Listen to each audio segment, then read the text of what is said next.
Christ Triumphant, March 26, Daily Devotional by Ellen G. White. Reaction to circumstances reveals true character. And Judah said unto his brethren, What profit is it, if we slay our brother, and conceal his blood? Come, and let us sell him to the Ishmaelites, and let not our hand be upon him, for he is our brother. Genesis chapter 37, verses 26 and 27. Judah now proposed to sell their brother to these heathen traders, the Ishmaelites, instead of leaving him to die. While he would be effectually put out of their way, they would remain clear of his blood.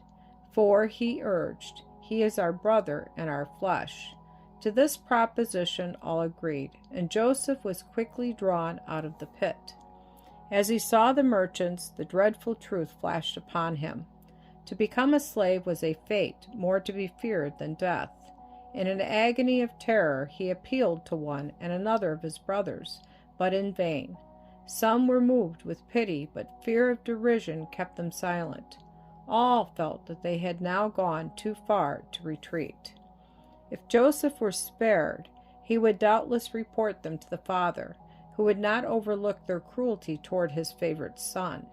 Steeling their hearts against his entreaties, they delivered him into the hands of the heathen traders.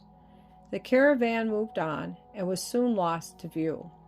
As the caravan journeyed southward toward the borders of Canaan, the boy could discern in the distance the hills among which lay his father's tents.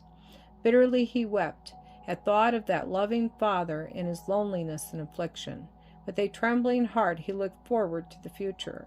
What a change in situation, from the tenderly cherished son to the despised and helpless slave.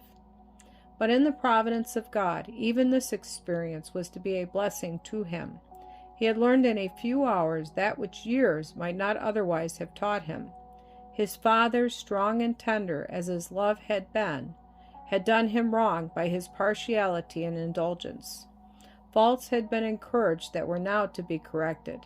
He was becoming self-sufficient and exacting. Then his thoughts turned to his father's God.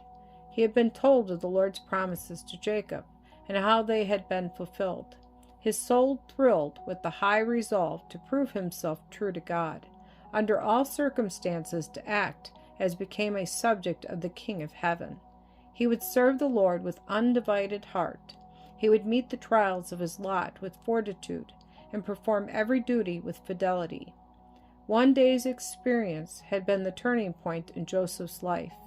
Its terrible calamity had transformed him from a petted child to a man, thoughtful, courageous, and self-possessed.